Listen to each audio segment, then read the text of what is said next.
Surendranagar collector કચેરીએ સમસ્ત કોળી અને ઠાકોર એકતા સમિતિ દ્વારા આવેદન આપી રજૂઆત કરવામાં આવી હતી। ગીર સોમનાથમાં કોળી સમાજના લોકો પર થયેલા ખોટા કેસ મામલે આક્ષેપ સાથે રજૂઆત કરાઈ છે।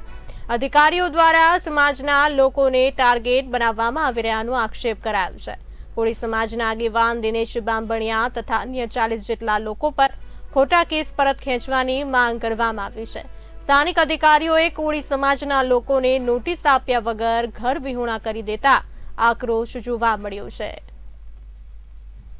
ગીર સોમનાથમાં જે ઘટનાઓ બની છે, ગરીબ અને વંચિત લોકો છે જેના મકાનો તોડી પાડવામાં આવ્યા છે। સરકારની ડિમોલેશનની મંજૂરી વગર જે મકાનો પાડી દેવામાં આવ્યા છે, જેમાં ઘણા 4 થી 5 જેવા લોકો પાસે તો પોતાના દસ્તાવેજ હતા, તેમ છતાં એમના મકાનો પાડી દેવામાં આવ્યા છે।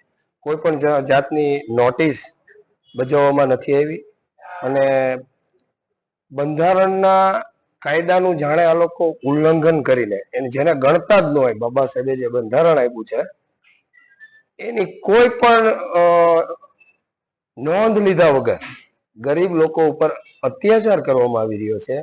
સુરેન્દ્રનગર કલેક્ટર કચેરી ખાતે સુરેન્દ્રનગરના કોળી સમાજના આગેવાનો દ્વારા કલેક્ટર સાહેબને આવેદન આપવામાં આવ્યું, જે ગત 4/4/2025 ના રોજ ગીર સોમનાથ ખાતે જે સર્કલ ઉપર ડિમોલેશન કરવામાં આવ્યું ને એ ડિમોલેશનમાં દેવી પૂજક અને કોળી સમાજના લોકોના જેને કાયદેસરના દસ્તાવેજ હોવા છતાં પણ તાનાશાહી રાખી અને કલેક્ટરે પોતે જ્યારે હુકમીશાહી કરી અને એ લોકોના ઘર પાડી દેવામાં આવ્યા અને ઘર વિહોણા કરવામાં આવ્યા। શું આ ગુજરાત છે?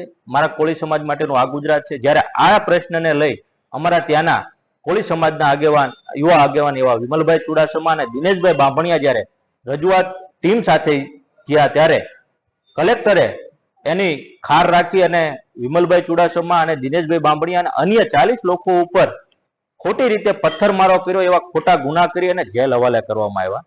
આવું વારંવાર ગુજરાતમાં કોળી સમાજના યુવાનો ઉપર કેમ ઘટના બને છે?